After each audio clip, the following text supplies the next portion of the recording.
Hello, I'm your host, Ricky Saillas. There's a lot happening across the city of El Paso. We have a new innovation center and the reopening of a recreation center as well. All that and more in this edition of Your City in 5. Let's get started.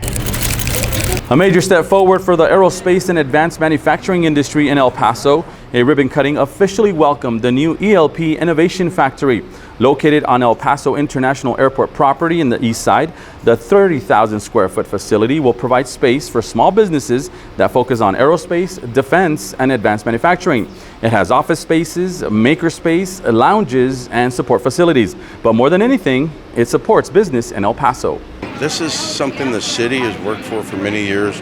We had a dream, we had a vision that we could do this, but how did we do it? And it took a lot of partners to be able to do it and move it forward. A few businesses are already housed at that new facility and more are expected in the coming months. To learn more, visit flyelpaso.com and click on the business tab. 2, 1. A ribbon-cutting ceremony officially reopened the Nolan Richardson Recreation Center in the Northeast. While the center closed because of the COVID pandemic, the city renovated it, installing an HVAC system, a new floor, LED lights, and paint, among other things. This is part of the 2012 bond. It's also just, I really think we keep going back to the pandemic, but I really think it signifies the investment we're putting in to these community resources that we realized were so vital after COVID. The celebration included activities and snacks. The center is located on Maxwell near Hondo Pass and is named after longtime El Pasoan Nolan Richardson. As summer rolls on, the Public Health Department says now is a good time to make sure children are up to date on all their vaccines. Muy bien. Health leaders say vaccines are the best way to prevent diseases. Public Health is now offering vaccines at the city's 3 community clinics. They're open Tuesday through Saturday. Now, no appointment is needed, and in most cases, those vaccines are free. For more information, call the number or visit the website on your screen. Some good news, there are more men and women in blue keeping the Sun City safe as the police department has added more officers. So help me God. So help me God. Congratulations, officers. The El Paso Police Department held a graduation ceremony for the 131st class who finished the police academy. A total of 16 men and women took the oath to become officers while receiving a badge during the special ceremony at Canotillo High School. One of the cadets we interviewed joined the department after serving in the military. Another one says law enforcement runs in her family.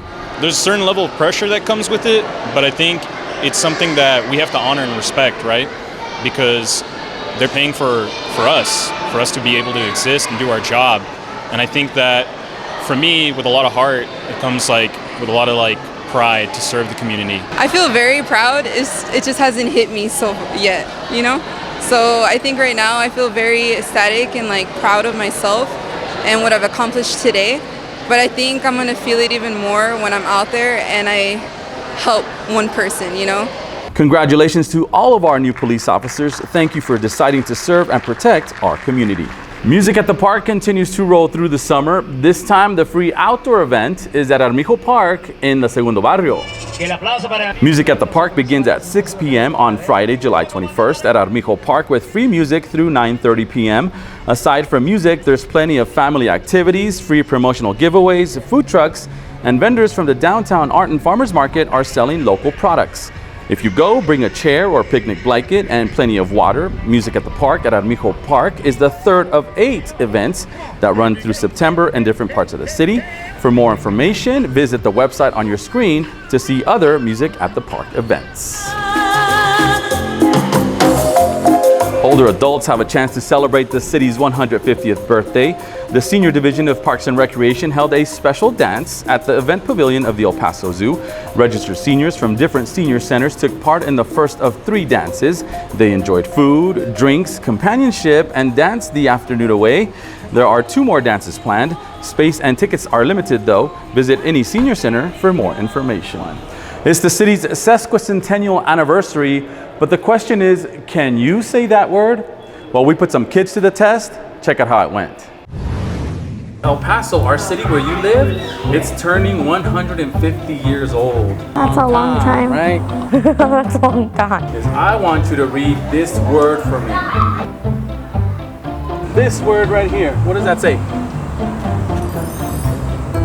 Can you read this word for me? How do you say this word for me right here? Sesquicentennial. Sesquicentennial. How do you say this word? Sesquicentennial. I don't know.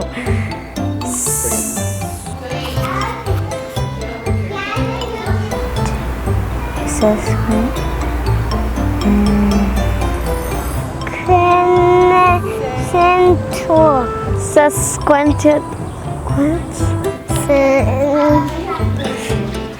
You're not sure, huh? It's a kind of hard word, right? Yeah. I have no clue. Sesquicentennial. Sesquicentennial. I actually know how to read this much. Sesquicentennial.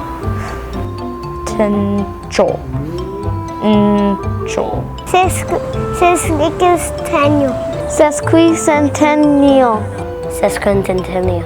Sesquicentennial. Sesquicentennial. Pretty hard to say, right? It is hard to say. You think you can say it now? No. Thank you to Nigel for putting together that video. Now, sesquicentennial really is a hard word to say. Actually, our communications director, Laura Cruz Acosta, is with us. Laura, can you say sesquicentennial? I could say it 3 times in a row. Okay. Sesquicentennial, sesquicentennial, sesquicentennial. And Rick, did you know the etymology of sesquicentennial? It actually is in 2 parts. Centennial meaning 100 and sesqui meaning one more of. So it's 150 years. Ooh, and do you know when it reached its peak in use? In 1943. That's when the capital of the United States actually reached its sesquicentennial. Okay, Laura. Okay, that's way too much information, and we're out of time, and I think you need to stop drinking so much coffee. Maybe. Let's get out of here. For Jose Solis, who's behind the camera, and of course, Laura Cruz Acosta, who's with me, I'm Ricky Saillas. We'll see you next time on Your City in 5.